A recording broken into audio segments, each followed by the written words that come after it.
Welcome to the monthly Truck Stop webinar. These are presented by the Motor Carriers Insurance Education Foundation. The Truck Stops are presented the second Thursday of each month at 2 p.m. Eastern Time. These webinars are presented as an industry update for informational purposes only and do not qualify for state CE credits either for adjusters or retail agents. If you're seeking state or need state CE credit for retail agents or adjusters, you can email trs@ibci.net and we'll send you information on these opportunities. If you have any questions, please type them in the chat windows. They will be answered as time allows, or respond to after the webinar by email, whichever time we have. If you experience any audio problems, please send us a note in the chat window or call 800-741-4884. We will attempt to correct the problem as soon as possible. Handling claims when no coverage in the policy with MCS 90 attached. Rob Moseley, Smith, Moore, Leatherwood, LLP of Greenville, South Carolina, is a part of this program. In fact, I'm in his office right now in Greenville, South Carolina, and he'll be a part of the program later. Providing insurance to for-hire motor carriers hauling property in interstate or foreign commerce, or private motor carriers hauling any quantity of hazardous property across state lines, or if in bulk, intrastate in bulk, requires insurance provider to address their responsibility under the Motor Carriers Act of 1980 by adding an endorsement to the policy called an MCS 90 endorsement. The first and most important thing we have to consider as retail agent is protect the insured's assets by providing insurance policy for the motor carrier. But second, to meet the requirements of the Motor Carriers Act of 1980, typically by adding an MCS 90 endorsement to the insurance policy. Two different objectives, protection of assets and meeting the financial requirements imposed by the Motor Carriers of 1980. Insurance providers' first objective is to protect the assets of the insured. But the MCS 90 obligates the insurance carrier to also protect the public. The MCS 90 attachment to the policy of a motor carrier does not provide coverage to the motor carrier or the insured. Let me say this again. The MCS 90 attachment to the policy of a motor carrier does not provide any coverage to the motor carrier or the insured. You should never refer to this as coverage. If you deal with adjusters or lawyers or anyone else who calls the MCS 90 coverage, then my suggestion is find someone who understands what they're talking about. It is not coverage. The only purpose here is to protect the public. It's a fail-safe, only to protect the public.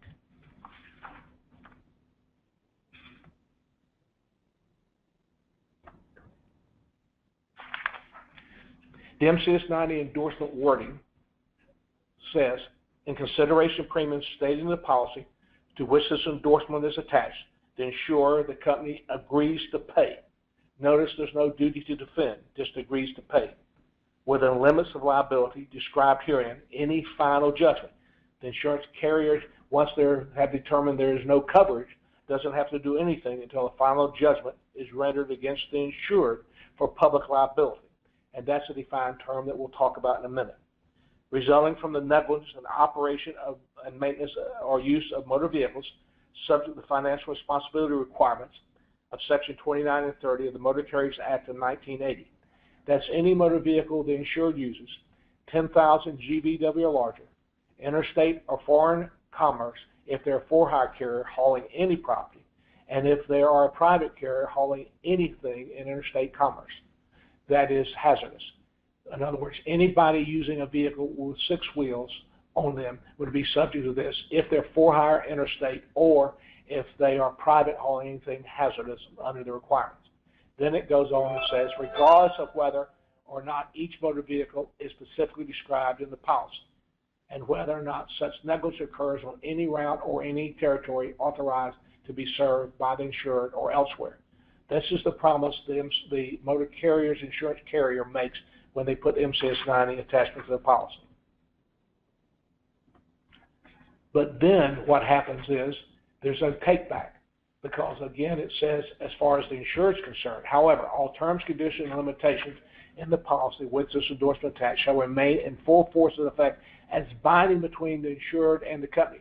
In other words, insured, you get no coverage because of this endorsement.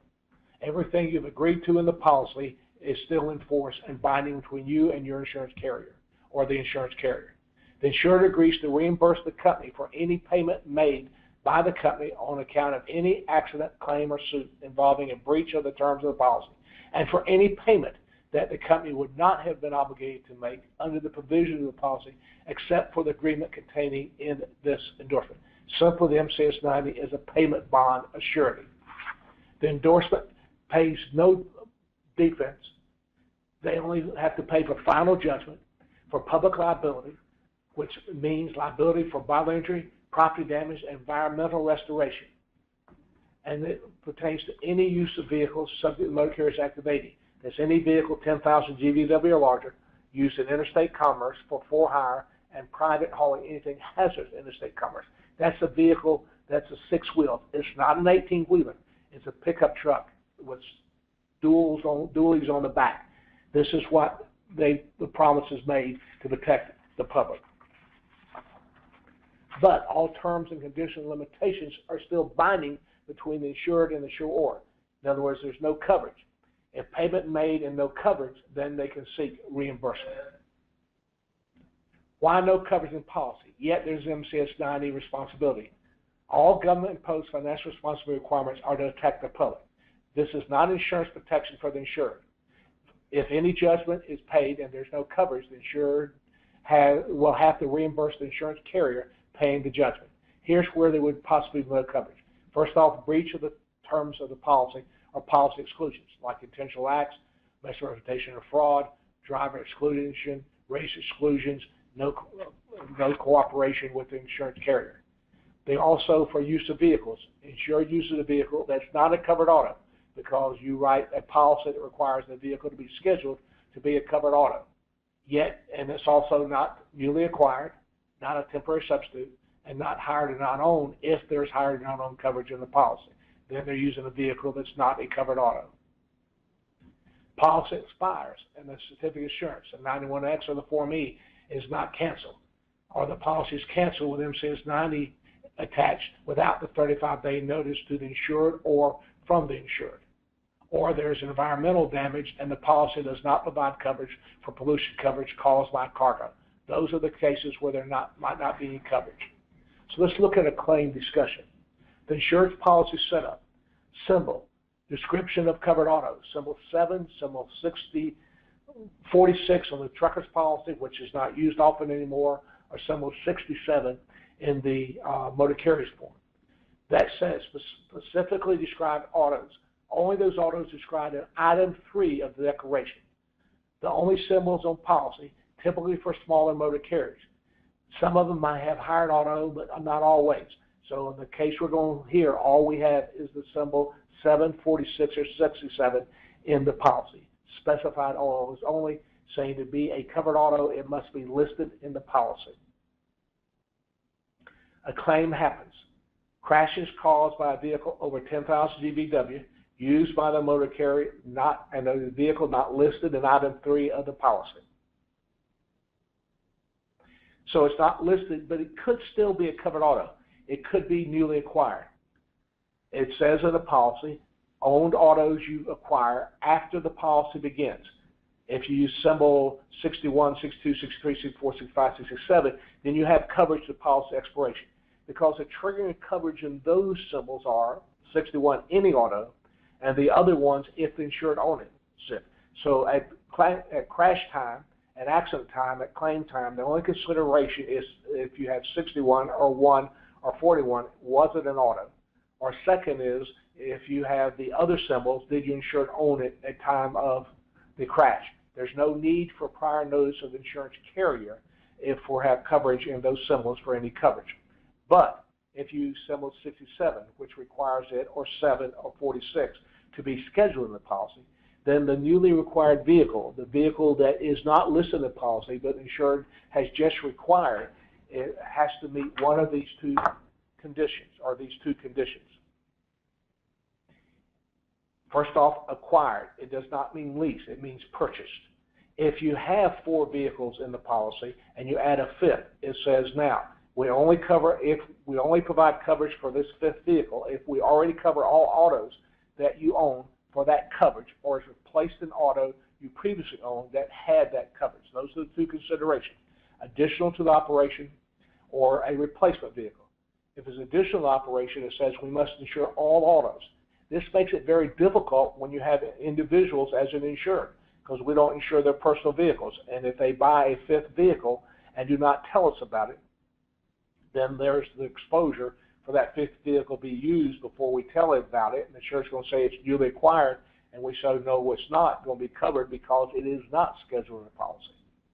If they lease on a vehicle, like an owner-operator, that's also not newly acquired, because this is only for vehicles that are purchased and leased, are not, for owner-operators, are not considered newly acquired vehicles. If it's a replacement vehicle, what it does say is that we'll give coverage to the replacement vehicle that had the same coverage as the vehicle it replaced. If you have coverage, then it's only for 30 days. The real exposure here is the insured not telling us about vehicles that they're using as part of their business. And so the scenario we have here is the vehicle that in the crash that we're dealing with, that we're going to have Rob talk about how coverage and how the MCIEF 90 would apply, is a vehicle that was in the crash. It was not scheduled in the policy, and it did not meet one of these requirements to be newly acquired. Either we're insuring all the vehicles, or it's a replacement vehicle and did not have liability coverage, which would be rare, or more important, they didn't tell us about it in 30 days. There could be a temporary substitute vehicle. What this says is if the covered auto we have in the policy is out of service because of breakdown, repair, service loss, or destruction, they can use insured can have any vehicle you do not own while used with the permission of its owner as a temporary substitute for a covered auto you own that's out of service because of one of those situations. So you have an insured has a vehicle. The vehicle is in the repair shop because the engine has blown up.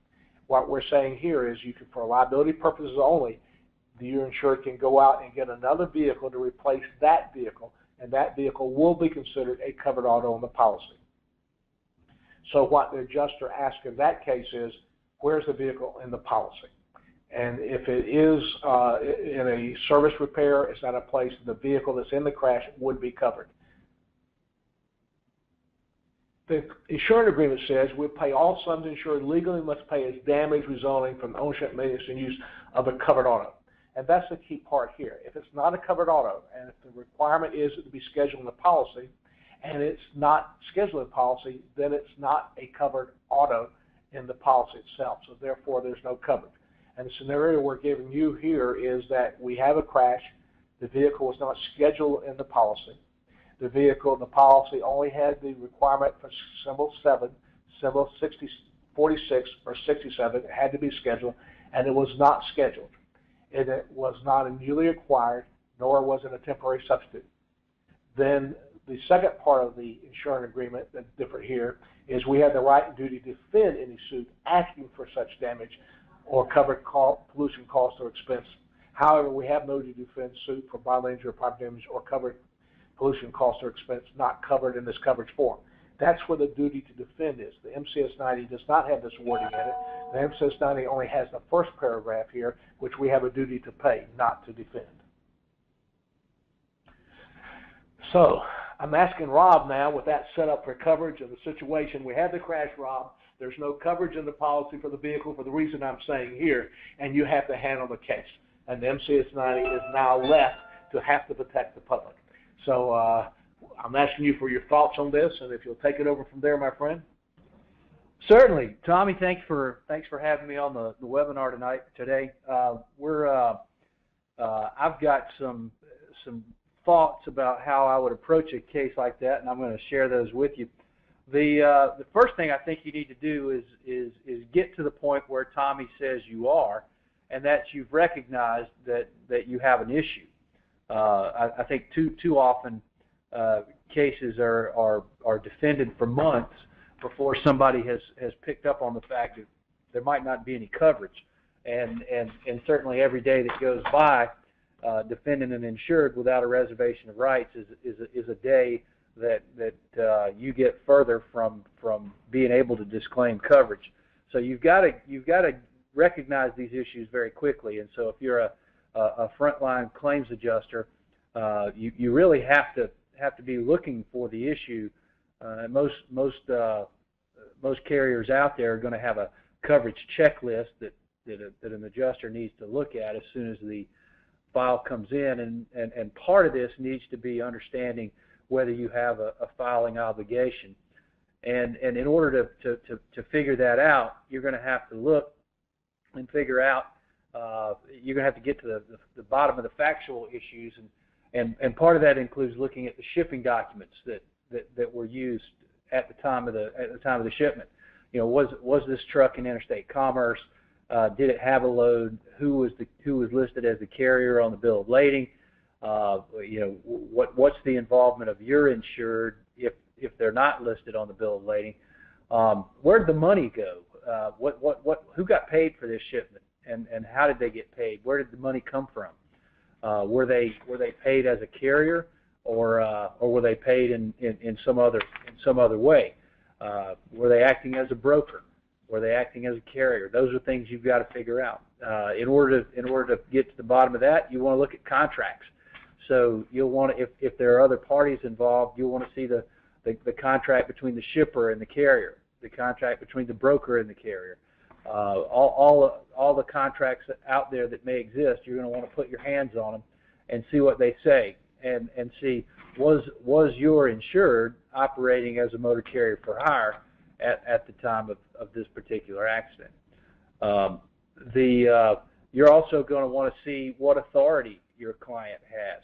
If your insured doesn't have motor carrier authority, or maybe they tell you they were a broker, but they don't have brokerage authority. Well, that may be a problem for them in trying to say that they're not a carrier in a particular situation. So one of the things that you've got to figure out is, do you have a filings issue?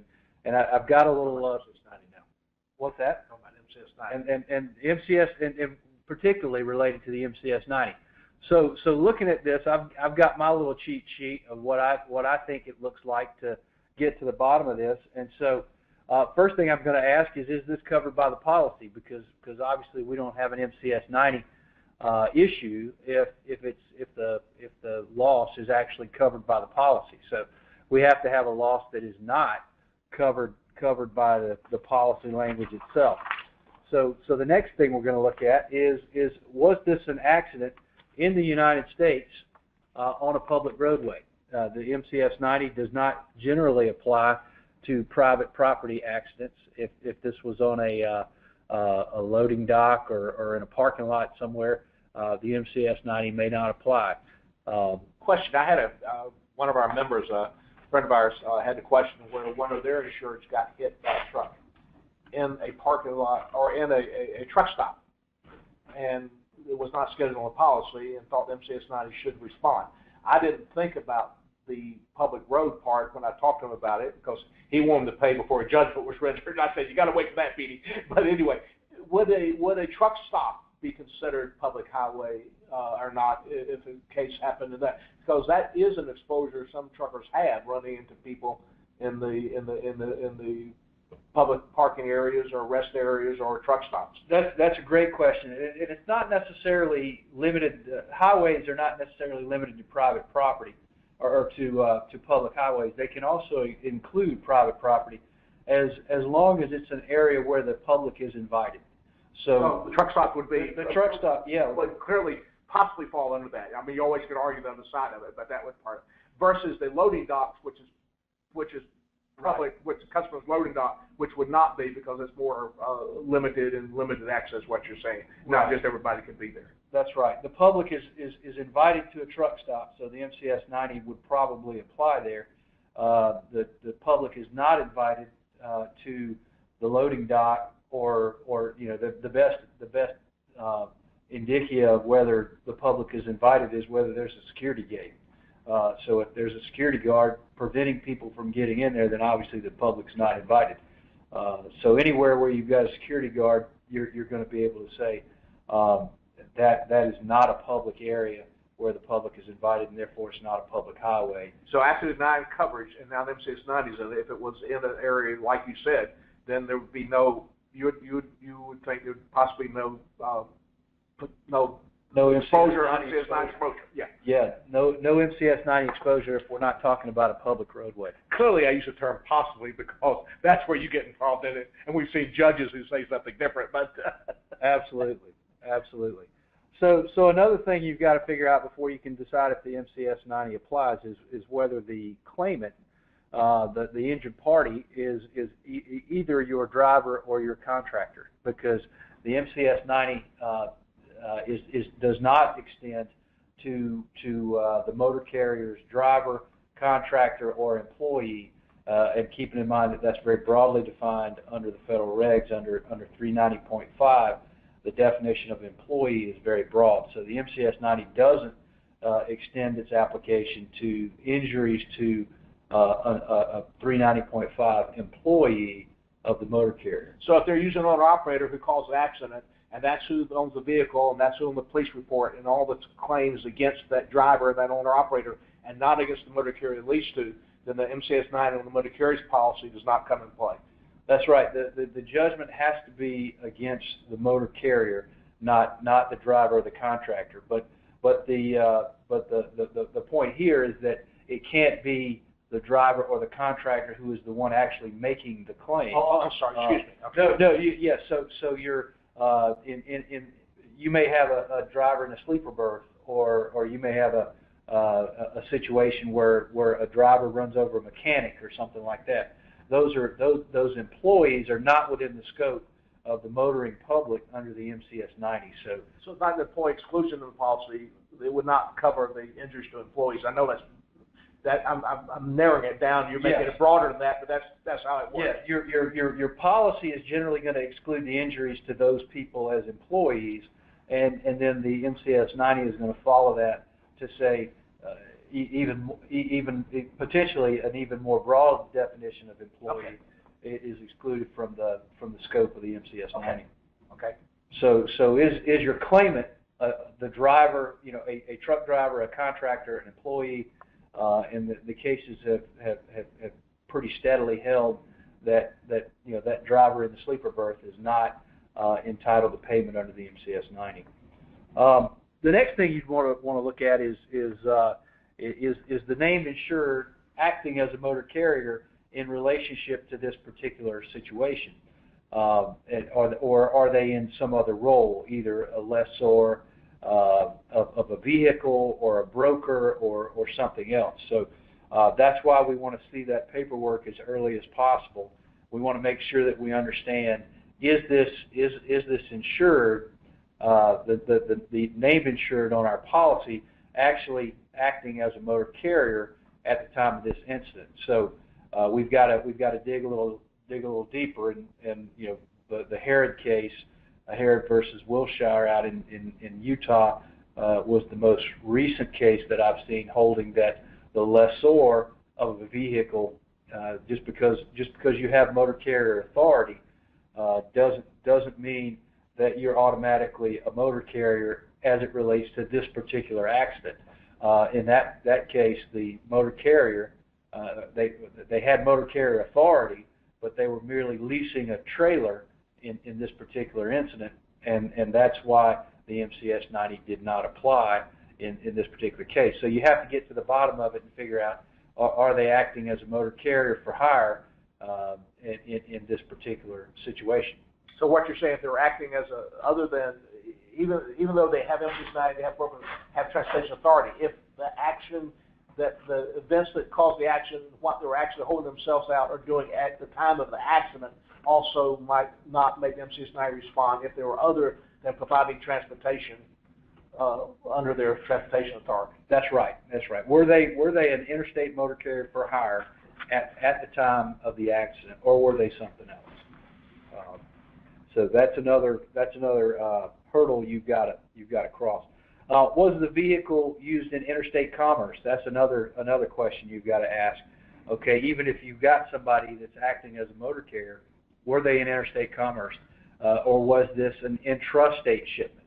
And you should remember that interstate commerce is pretty broadly construed. So if you're moving a container that was on the rail or on a ship at the port, even though your involvement didn't implicate interstate commerce, it's still an interstate shipment if the shipment crossed state lines. So that's going to be very, very broadly construed. So it's not the vehicle; it's the movement. I had this case came up the other day. They said the officer came and said that needed an MCS9 on the policy, and they were hauling logs out of a southern state, and they were intrastate. And my discussion is the officer could be right if those logs were going to a rail siding to a mill outside the state, and that's what we're saying here. Exactly. That's still interstate commerce, even though the trucker never left the state, as long as what they're hauling is going out or came from another state or country. That's right. You've got to take a big picture look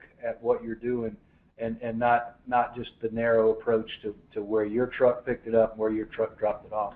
We have a lot of insurance now with a final mile delivery, and all those would be probably handling something coming from somewhere else. So they have an interline or agreement with a larger trucking company to do the final delivery. Those would still be subject to MCS 90, even though the state they'd never left the state. That's right. That's right. You've got to have the big picture of what happened to your freight before. There is a case out of Mississippi that involves mobile homes, and the argument was that they were hauling a mobile home from a Mississippi plant to a Mississippi location, but they argued that all of the components of the mobile home that were assembled in Mississippi came from other places, and the court said, no, that's a little bit too much of a stretch. But you got states like Texas and Florida and California where there's a lot of movement within that state. So even though I'm an interstate trucker with MC authority and DOT federal authority, if I pick up from a manufacturing plant or a location in El Paso and deliver it in Houston to the consumer in Houston, then MCS 90 would not come in play. That's right. That would be an intrastate movement. So, all right. So what else would we look at? There has to be a judgment. You can't just have a claim. You actually have to establish a judgment against the motor carrier, and it has to be the motor carrier who's insured on the underlying policy. Not if they only get the judgment against the driver or a vehicle owner or someone else, but they don't get the judgment against the motor carrier, then that MCS 90 is not going to be triggered. Financial responsibility is a motor carrier issue, not a driver issue, not a lessor issue. So, one of the things that has always been my theory is that there's only one MCS 90 per accident. That you can't have more than one MCS 90 per accident because there can only be one motor carrier involved. No matter how many people own vehicles or have been in the transaction ahead of time, there's only one MCS 90 carrier in the accident. Now, I've yet to get a judge to agree with me on that, but I think that's the right answer. I think that's the right law. Have you had any judges who totally disagreed with you? I haven't had a judge disagree. The Herod judge did say, out in Utah, the 10th Circuit Court of Appeals held that if there were two motor carriers, there could be two MCS 90s in play, but they stopped short of saying there can't be two motor carriers at the same time. However, the end result of that case was that there was only one motor carrier. So we'll have to see how that plays out. You mentioned judgment here. Clearly, that's when the MCS 90 is triggered, but the insurance carriers know about it in this case that we have here when the suit's drawn. And so if your motor carrier is not named in the suit, which therefore would not be subject to the judgment arising out of that suit, you have no exposure. Now, you don't have to pay until the judgment is against your motor carrier. Is that what we're early on when we look at should we be involved in it? That's my point here. We usually get involved in this before judgment is rendered. Right.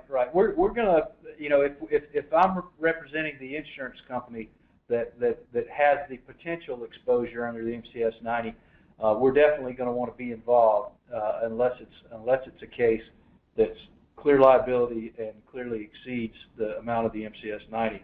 And in that situation, we're gonna have to go through a process that I'll describe later, as far as so basically a quality control process to make sure that we do the things that we ought to do before we start writing checks. But yeah, so there has to be a judgment and then finally is there another form of financial security in place? And oftentimes trucking companies may have more than one policy. There may be related companies where trucking companies are additional insureds, or and at any rate, you want to make sure that you're not paying over top of financial security that's already in place to satisfy financial responsibility. I assume that's the Yates Carolina casualty case, or a similar one there that you and Clay were involved in Denver, that said as long as the $750 was required was paid by somebody, $750,000, then the MCS 90 on the Carolina casualty policy its requirement was met by the payment of the other. Is this what we're saying here? That's right. That's right. The Yates case is a great example of where there was a $750,000 payment made by a policy that did not contain an MCS 90 endorsement, and so in that particular case, we had an alternative form of financial responsibility. You could also see that a number of different motor carriers have some unique financial responsibility tools where they may have separate policies for the drivers, separate policies for the. So as you're saying, if because of large deductibles or other reason, the owner-operator has their own coverage, still working under the insured's DOT number, the site. An owner-operator has $750,000 worth of coverage, and that policy pays, even though it is MCS 90, he meets the obligation, in your view, of MCS 90 on the motor carrier, their policy that they're leased to. Yes, I believe that any potential judgment would be offset by the amount received through the driver's policy, and there are some large motor carriers out there who actually carry a separate policy just for employee drivers for this type of situation. So we see that as well. And here's kind of all of that in one diagram, showing you how this plays out in order to get to the point where do you have an MCS 90 issue or not. So let's say you've gotten to the point where you've realized you have a coverage denial under the policy, but exposure under the MCS 90. So what are you going to do? I think the first thing that the insurance company, the claims representative, ought to do is write an investigation letter that you're looking at the issue, and maybe it's not you looking at the issue, maybe it's another claims rep looking at the issue, but somebody needs to write this investigation letter and make sure the insured is kept in the loop as to whether or not there's coverage under the policy and whether or not there's potential exposure under the MCS 90.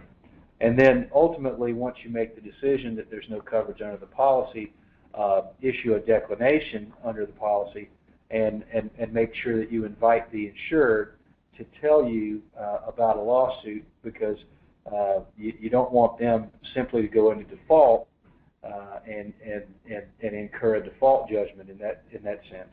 So actually, there's two letters there. There would be an investigation letter to start with, and then reservation rights and/or declination. You don't need a reservation of rights until the suit is actually drawn up, correct? That's right.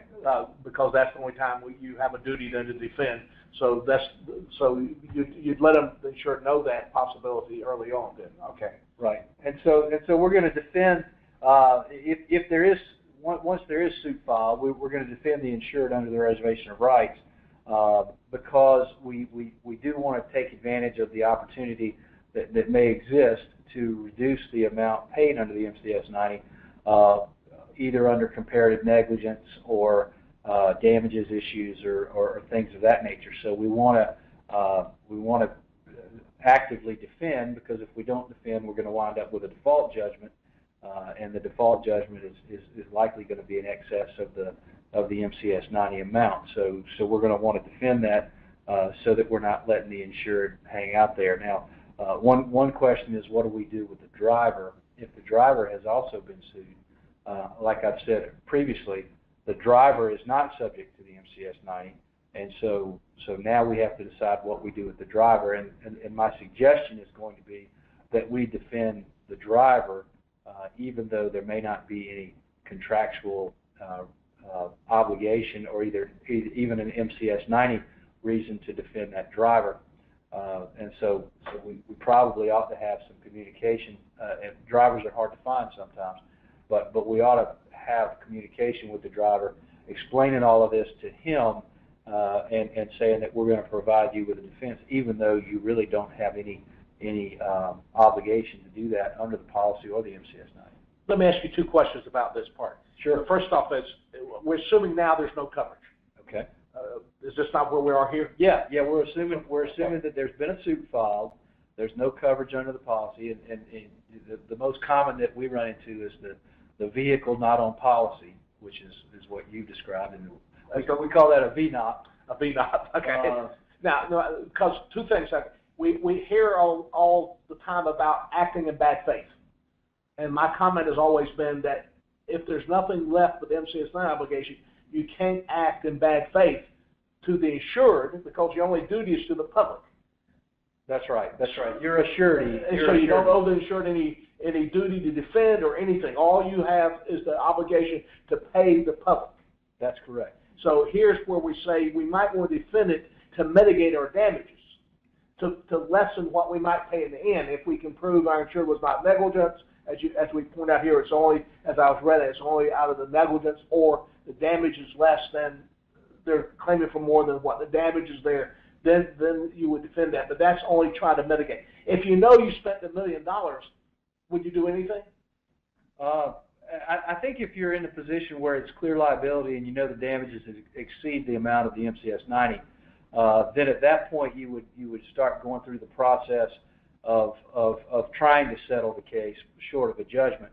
And I'll tell you, I've got a slide here for what to do when you're trying to settle a case here in a little bit, and I'll. No, you're fine. It's a great question.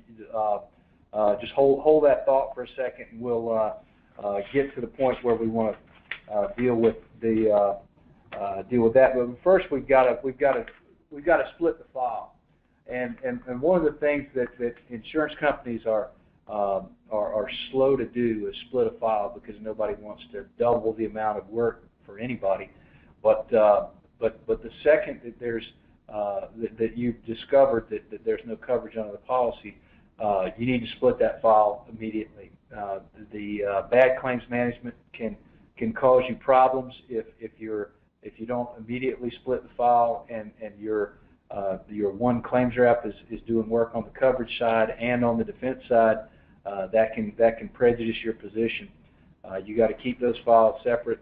You've got to let coverage counsel and the coverage claims rep do their own investigation rather than just looking over into the defense file and getting what they think they need. So that's a potential problem. I think you even told me that they can't even share those files. There should be. I think the term that I heard somebody use might be there should be a Chinese wall between those two. And if the defense attorney finds something that might not be any coverage, even though they're being paid by the insurance carrier, they can't tell the insurance carrier about on the coverage side that there might not be any coverage. Yes, because all they're doing is defending the case. Those files should be split, and that information should not be shared. Now, it's certainly okay for the coverage claims rep or the coverage attorney to share information that might be helpful in defense, but it shouldn't go the other way. Okay. Now, there are obviously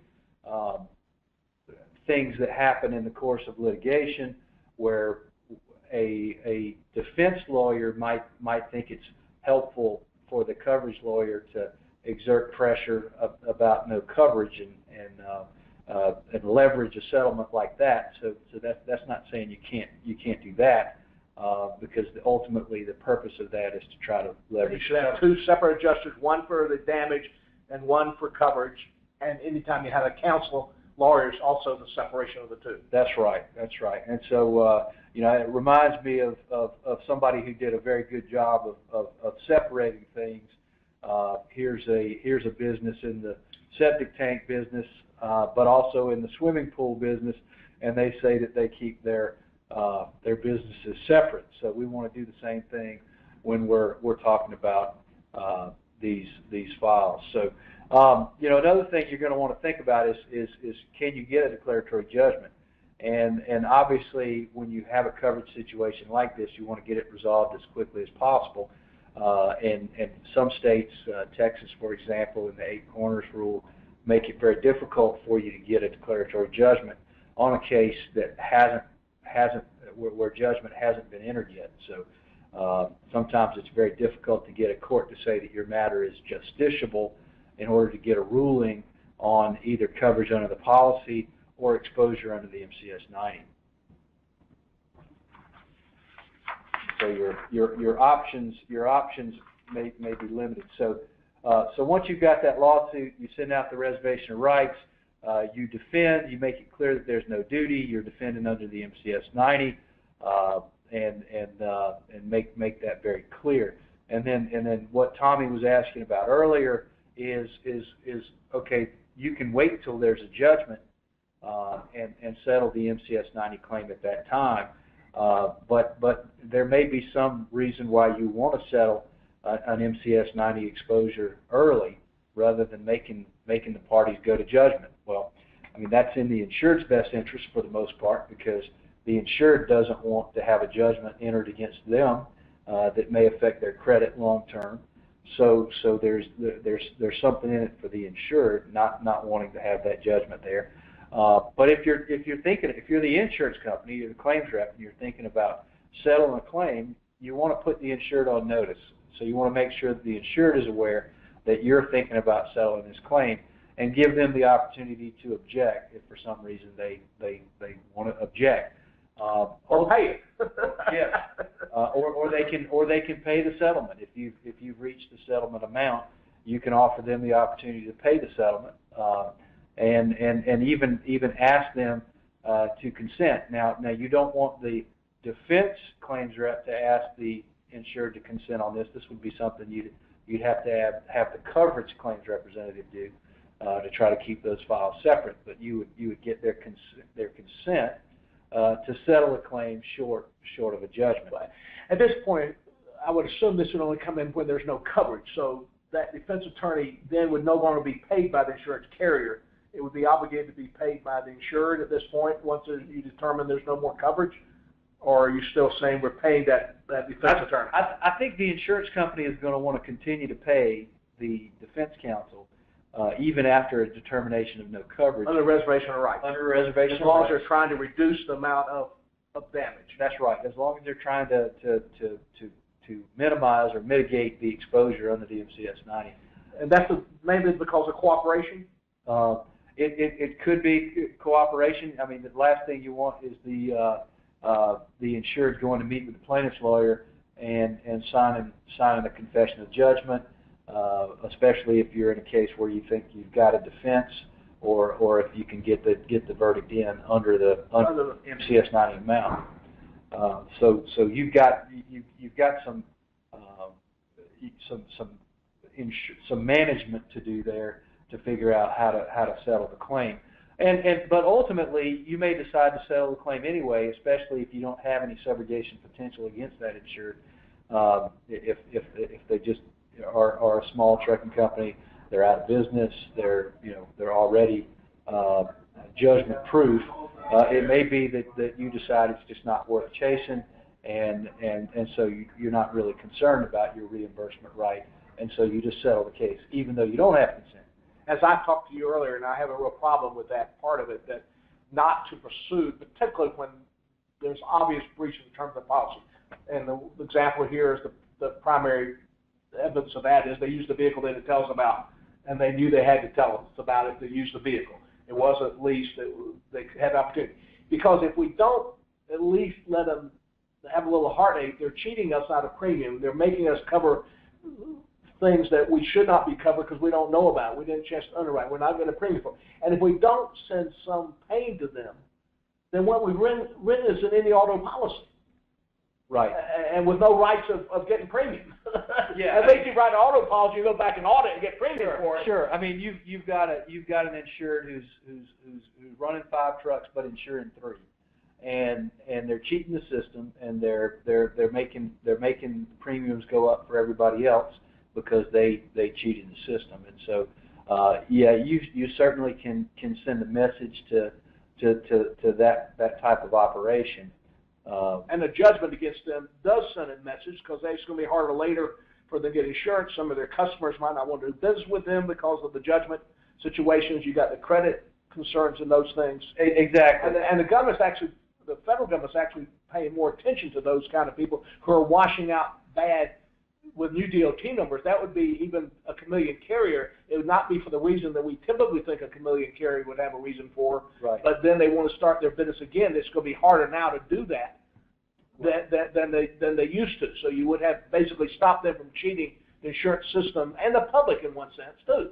Right. Because they're hiding things. And certainly you know, that's not to say that you won't ever get paid, because you know those types of judgments, every once in a while, you know, those companies come into money. They're trying to sell something. And well, if I gave you that example, yeah. I had one against a trucker, and he died, and the state inherited the property that I had a judgment against, and to use the property, they had to take care of my judgment against it. So you might not get millions of dollars, but you send 2 messages. You again, if they're clearly cheating, you basically stop them from cheating again anywhere else. And second is, you might not get $1 million, but you might get some 50s or 60s or 100,000 that make it worthwhile to try to go do that. Yeah, you certainly could, and for the most part, you're probably not going to get much of a defense from the.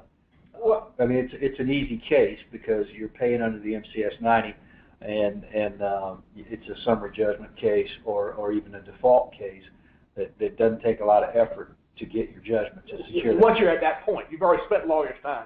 You wouldn't charge much extra to go ahead and take that, would you? No, it doesn't. That doesn't take a lot of effort. And the only thing you may run into is that if the insured is in another state other than where the litigation is being handled, that you might have to get another lawyer because you're not in that state. The assets are in another state. Yeah, you want to file that lawsuit in the state where the assets are. So that would be the way you would process that, try to figure that out. Okay. But Tommy, that's all I had. I don't want to scare anybody with that picture there, but you've got some more. Were there any questions that you had? Well, no. I think that my question has always been, and we talked there. It's amazing how many people deal with this and think there's insurance coverage at MCS 90, and clearly there's not. The other thing is the bad faith situation, because we're all afraid of. You deal with this all the time. We've got to act in good faith. I mean, we've heard these cases where the limits, the case in Florida, I call it the hammer. If you don't put the policy limits up right now, you're responsible for the whole everything above that might come down. And so they worry about that part of it. Clearly, they have to do a good job to deny coverage. That's the first step. Right. And my advice to insurers is to be aggressive about getting your, even if you can't get a judgment or can't get a declaratory judgment on the MCS 90 obligations, at least get the obligation under the policy resolved, so that you know what your obligations are going forward. You can at least have a judicial declaration that you're not obligated to defend the insured because the policy doesn't apply. And once you get to that point, then you've taken bad faith out of the picture. So that would be the first step. And you don't even have to do a reservation of rights, do you, until you get a suit. Now, you would start this coverage declaration before a suit would be filed. Well, you certainly could. You could beat them to the courthouse and file that suit. But one of the things about the judicial justiciability under declaratory judgment is you may have a judge say, well, there's no suit filed, so I'm not going to deal with the duty to defend. So you may have trouble getting a judge to do that before there's actually been a suit filed. But certainly as soon as the suit gets filed, that's when you want to get to the courthouse with your declaratory judgment and have those issues resolved. Okay. And typically the underlying cases are put off for a while until those are decided. You can, as far as the cost to defend and all that. I mean, you can actually ask for a stay of the underlying tort claim. Sometimes the plaintiff's lawyer will agree with you on that. Sometimes they'll fight you on that. But a lot of times the court will be okay with getting the coverage decided first. And most plaintiff's lawyers don't want to spend a lot of time working on a case not knowing whether there's coverage or not. So then when there's no coverage, and there are not a lot of cases that way, but there are, I don't know if you handle, how many you handle that with this here, but I'm sure there's 2 or 3% of all cases would have this, particularly the smaller risks would have that part of it. And then the other thing that we talked about is when you look at it, is there exposure? And there's a lot of things that they don't realize that. Intrastate is something that I'm sure not a lot of underwriters or adjusters understand, that this is only interstate commerce, not intra, even though intra is broadly represented. Again, it doesn't play to the injuries to employees or to independent contractor because of the definition of employee in the federal statutes and things like that. Also, it doesn't apply unless, I've got a case that I've been involved in where the judgment is against the driver and owner-operator, not the motor carrier. Right. And so therefore there's nothing. There's no MCIEF 90 exposure there. The other thing that we went through that I want to just mention as we finish this up, I'm seeing more and more pressure because of misclassification and all that, where a motor carrier is going to the owner-operator and saying, owner-operator, have your own coverage. Even though you're going to be leased to me, you're operating on my DOT number, I want you to have your own coverage. And so as long as they have other coverage, and that's good coverage, meaning it's not with someone that's not going to be with us when the claim comes in, and that coverage is paid, and as long as that's paid there, your thought process is that the obligation under the federal statute coverage, MCS 90 or 91X, have been met by that payment. Now, the insurer would still clearly be bought in the case vicariously, because if the judgment's more than that, they could be brought into the case because of their relationship with the owner-operator for above what they paid. But as long as that's paid, their MCS 90 and 91X is not in play. That's right. If you choose to work through that subcontractor model and push financial responsibility down to the contractor, you're accounting for financial responsibility. As long as that coverage is good, then your MCS 90 as a motor carrier would not be in play. Of course, if there is a problem with coverage, then your MCS 90 is essentially going to, what I would call, drop down and take care of whatever obligations there are up to that minimum level of financial responsibility. And the other thing I bring in, that they also ignore, they also might be subject to a judgment not because, paying more the motor carrier, not because MCS 99X, but because of their relationship with the owner, the independent contractor, and being held liable for the action of the independent contractor under the absence of any federal or state insurance financial responsibility requirements. That's right. They're going to be the vicarious liability, placard liability issues that could come into play there as well. Okay. All right. Well, Rob, we appreciate it as always. You give us a lot to us in this area, and I thank you for your time and effort. We look forward to you in Orlando at our annual conference to give us an update here October 1st and 2nd in Orlando, Florida. So come here, Rob, on this. Our next webinar will be August 13th, and this is out of a couple blogs that I've written lately about the requirements of our drivers of the vehicle less than 18 wheels. As you saw in some of our latest blog that we had a few weeks back, is that my actually construction company up here, son-in-law got stopped going across state lines and got cited for their driver not having a medical card and not having the employment packet berth and all that. And these are the smaller units. These aren't the 18-wheelers.